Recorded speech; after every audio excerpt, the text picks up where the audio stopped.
শিক্ষা নয় জলবন্দী জীবন ৩ বছর ধরে ডুবছে রাজলক্ষ্মী কন্যা বিদ্যাপীঠ।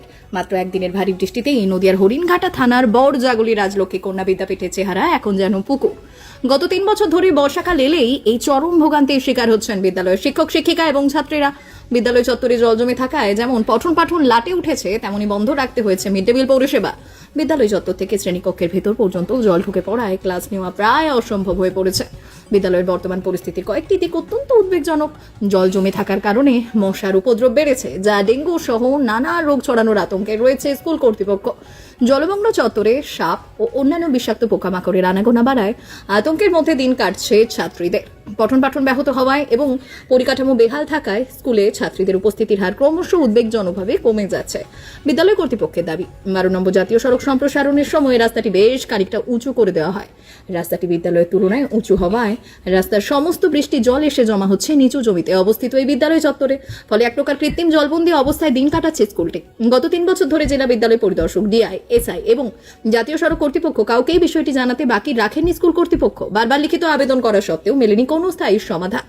গত বছর এই একই কারণে বিদ্যালয়ের পরীক্ষা পর্যন্ত স্থগিত রাখতে হয়েছিল। বর্তমানে বাধ্য হয়ে পাম্প চালিয়ে জল নিষ্কাশনের চেষ্টা করছেন শিক্ষিকারা।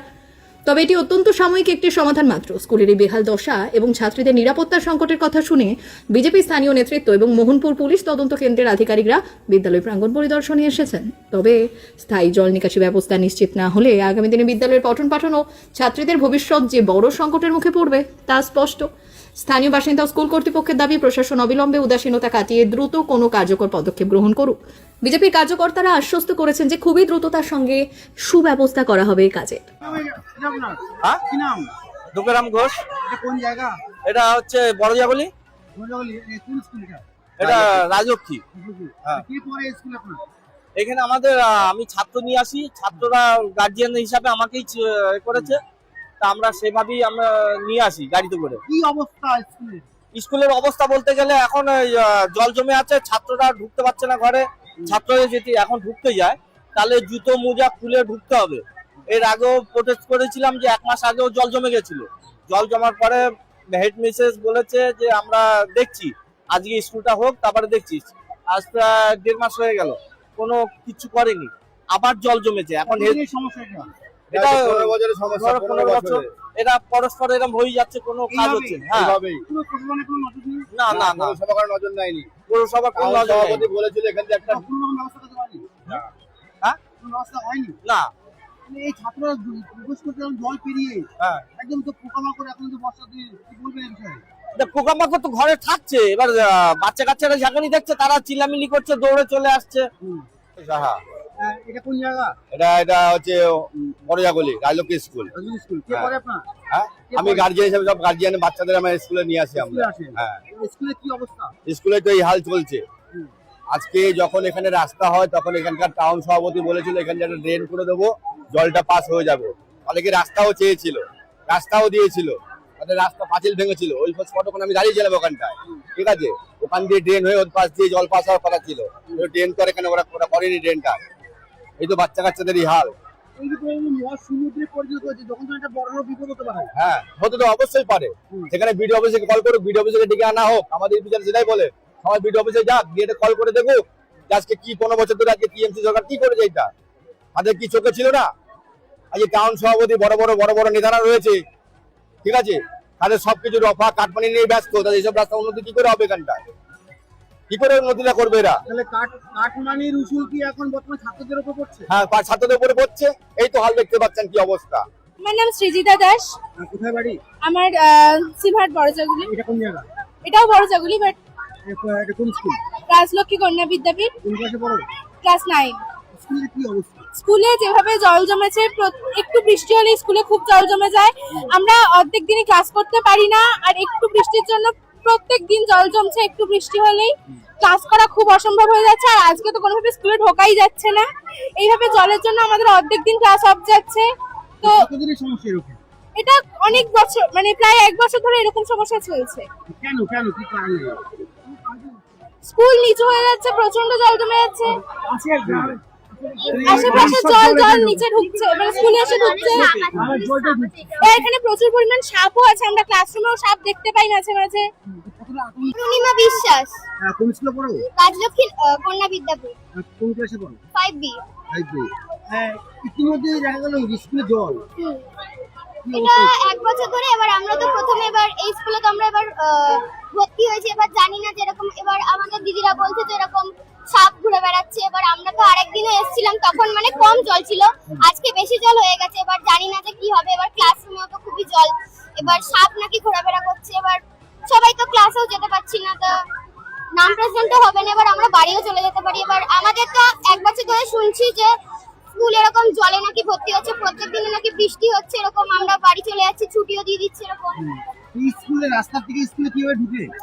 আর রাস্তা থেকে কি বলবো, ওখানে আর কি জল হয়ে গেছে, এখানে একটা আসার জন্য সিঁড়ির মতো করে দিয়েছে, তাই এখান থেকে। দেওয়া হ্যাঁ হয়েছে, হ্যাঁ আরে দরকার। হ্যাঁ এটা পেরিয়ে আসলে হ্যাঁ। কোনো ভয় লাগেনি? না, ভয় লাগেনি, সবাই খেলছে। এবার কিভাবে আসবো সেটাই, পায়েটা জল চলে যেতে পারে, এমনি তো আমার পায়ে জুতো পরা রয়েছে। যেটা বলছি সাপ ঘোরাঘুরি করছে, ক্লাসরুমেও তো ঢুকে যাচ্ছে। হ্যাঁ হ্যাঁ, ক্লাসরুমে ভয় লাগছে না? তো ভয় তো লাগছে, এবার জানি না কি হবে। এবার অনেকদিন তো স্কুল বন্ধ হয়ে গেলে, পরীক্ষা টরীক্ষা বন্ধ হয়ে যাবে, এবার জানি না কি হবে। আমার নাম নাসরিন সুলতানা, এটা কোন স্কুল? রাজলক্ষ্মী কন্যা বিদ্যাপীঠ। কিসে পড়ো? আমি 7B তে পড়ি। এই স্কুলে কি অবস্থা, কি দেখতে পাচ্ছ? খুব প্রচুর জল, চারিদিকে সাপ বিছা এইসব বিষাক্ত পোকামাকড় ঘুরে বেড়াচ্ছে। আগের বছর স্কুলে সেকেন্ড টার্ম পরীক্ষাও বন্ধ হয়ে গেছিল এই কারণে আমাদের। নমস্কার, আমি রাজলক্ষ্মী কন্যা বিদ্যাপীঠের ভারপ্রাপ্ত শিক্ষিকা মোনালিসা পাল।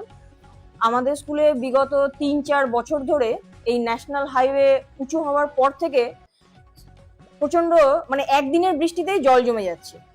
মানে জল এতটাই জমছে যে আমাদের বাচ্চারা ক্লাসরুমে যেতে পারছে না, তাদের টয়লেট তারা ইউজ করতে পারছে না। আর এর ফলে কি হচ্ছে, বিষাক্ত সাপ পোকামাকড় চারিদিকে দেখা যাচ্ছে। মানে তারা ক্লাসরুমেও এমনকি ওই সমস্ত সাপ পোকামাকড় কোনো কোনো ক্লাসরুমে দেখা যাচ্ছে। বাচ্চাদের এ মতো পরিস্থিতিতে আমরা কোনোভাবেই ক্লাস নিতে পারছি না, এমনকি আমাদের মিড ডে মিলটা পর্যন্ত বন্ধ রাখতে হচ্ছে। এই ন্যাশনাল হাইওয়ের সমস্ত জল আমাদের স্কুলে ঢুকছে, আর জাগুলি চৌমাথা বাজার থেকেও সমস্ত জল আমাদের স্কুলে এসে ঢুকছে। ড্রেনেজ সিস্টেমটা কোনো মতেই কোনোভাবেই কাজ করছে না, তার ফলে আমাদের স্কুলে সমস্ত জল এইভাবে ঢোকার ফলে আমাদের স্কুলটা জলমগ্ন থাকছে এবং আমাদের বাচ্চাদের ক্লাস আমরা কোনোভাবেই আমরা নিতে পারছি না। এই সংক্রান্ত আমরা চিঠি, মেল, আমরা SI office, DI office, BDO office, national হাইওয়েকেও আমরা করেছি। বিগত 2-3 বছর ধরেই আমরা করছি, কিন্তু কোনো রকম কোনো সদ উত্তর কোনো কিছু আমরা পাইনি। ন্যাশনাল হাইওয়ে থেকে একজন ইঞ্জিনিয়ার এসেছিলেন, তিনি এসে দেখে চলে গেছেন। তাও উনি এসেছিলেন আজ থেকে তাও আমি বলছি 3 মাস আগে একজন ইঞ্জিনিয়ার এসেছিলেন ন্যাশনাল হাইওয়ে থেকে, যে ড্রেনেজ সিস্টেম কি করে করা যায় তা দেখার জন্য, কিন্তু কোনো রকম আমরা কিছু এখনো পাইনি তার ফলাফল। আমরা মানে চাই যেন আমাদের এই সমস্যার একটা খুব দ্রুত সমাধান হোক, যাতে আমাদের বাচ্চাদের পড়াশোনা, মিড ডে মিল কিছু যেন কোনো রকম ঘাটতি না হয়। এমনকি গতবার আমাদের পরীক্ষা চলতে চলতে পরীক্ষাটা বন্ধ করে দেওয়া হয়েছিল। আচ্ছা, আর এই জল শুধু যখন জমে তখনই সমস্যা নয়, জল যখন শোকায় তখনও প্রচন্ড দুর্গন্ধ, মশা। আমরা বাচ্চাদেরকে ডেঙ্গু অ্যাওয়ারনেস নিয়ে আমরা অনেক ক্যাম্পেইন করি, আমরা পাড়ায় পাড়ায় আমরা র্যালি করি, কিন্তু অথচ আমাদের নিজেদের স্কুলের মধ্যেই ডেঙ্গুর কোনো রকম আমরা সুব্যবস্থা রাখতে পারছি না। আজকে কোথায় আসলেন, কি দেখলেন, কি পরিস্থিতি? আজকে এই রাজলক্ষ্মী স্কুল আমাদের একেবারে খুব কাছের বড়জাগুলির বা হরিণঘাটার খুব নামি একটি স্কুল, খুব ঐতিহ্যবাহী স্কুল। তো এই স্কুলের যা অবস্থা, যে এত জল জমে আছে, আমাদের টিচার্স বা আমাদের বাচ্চাগুলোর এত অসুবিধা, এটা বিগত কয়েক বছর ধরেই হচ্ছে, এবছরও হয়েছে। তো সে কারণেই এলাম দেখতে, এদের অসুবিধা আমরা খবর পেলাম। তো এই নিয়ে যিনি দায়িত্বপ্রাপ্ত শিক্ষিকা আছেন ওনার সাথে কথা হলো এবং এর বিষয়ে কি আমরা করতে পারি সেগুলো ওনাকে বললাম, যে ইমিডিয়েটলি জলটাকে এক্সপেল করার জন্য, বাইরে বার করে দেওয়ার জন্য আমরা কয়েকটা পাম্প এক্ষুনি লাগাচ্ছি ইমার্জেন্সিতে। তো সেটা হবে, জলটা বেরিয়ে যাবে। এরপরে ওই অনেকদিন জল জমে থাকার ফলে যেটা হয়, বিভিন্ন ধরনের সাপ, বিষাক্ত সাপ টাপ বাইরে থেকে বেরিয়ে চলে এসছে, হতে পারে ক্লাসরুমে থেকে যাচ্ছে, সেগুলোকে ভালো করে দেখে বাচ্চাদের যাতে কোনো রকম ক্ষতি না হয়, বা যারা এখানে আছেন স্কুল পরিচালনায় যারা করছেন, শিক্ষিকারা বা অন্যান্য স্কুলের যারা কর্মীরা রয়েছেন, তাদের যাতে কোনো বিপদ না ঘটে, সেই বিষয়ে আমরা যা যা পদক্ষেপ করবো, এগুলোই কথা দিলাম। বিগত সরকার তৃণমূল দল ছিল, তখন দেখা গেল বারংবার আমরা এই খবরটা করেছিলাম স্কুলে, তখন সব হয়নি। বুঝলেন? দেখুন এসে গেছে, এক প্রকার প্রায় বলতে পারি শুরু হয়ে গেছে। তো এই বর্ষাকে মাথায় রেখে বাচ্চারা যাতে স্কুলে ঢুকতে পারে, স্কুলে আসতে পারে, তার জন্য যা যা ছোট ছোট ব্যবস্থাগুলো করার আমরা করব। ক্লাস টু ক্লাস যাওয়ার যে লিঙ্ক রোডগুলো, এগুলো আমরা উঁচু করে দেবো, তৈরি করে দেবো, আর জল বেরোনোর ব্যবস্থা করে দেবো। দরকার পড়ে পর্যাপ্ত পরিমাণে আমরা পাম্প লাগাচ্ছি খুব দ্রুত জল বাইরে বার করার জন্য। তারপরে ব্লিচিং টিচিং ছিটিয়ে যেভাবে এটাকে দূষণমুক্ত করা যায় তার ব্যবস্থা আমরা করছি।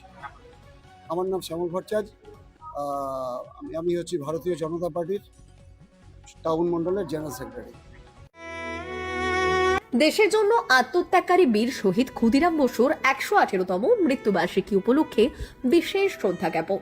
বিগত বছরের ন্যায় এবছরও ক্ষুদিরাম বসু স্মৃতি সম্মান কমিটির উদ্যোগে আয়োজিত হতে চলেছে এক মহান মানবিক অনুষ্ঠান। সমাজের কল্যাণে এই আয়োজনে থাকছে স্বেচ্ছায় রক্তদান শিবির, বৃক্ষরোপণ কর্মসূচি এবং শহীদের স্মৃতির প্রতি বিনম্র শ্রদ্ধা জ্ঞাপন। আপনার দেওয়া 1 ইউনিট রক্ত বাঁচাতে পারে একটি মূল্যবান প্রাণ। তাই আগামী 11ই আগস্ট মঙ্গলবার ঠিক সকাল 10টায় চলে আসুন ফতেপুর উত্তরপাড়া, দাসদিয়া মোড়, হরিণঘাটা, নদিয়া।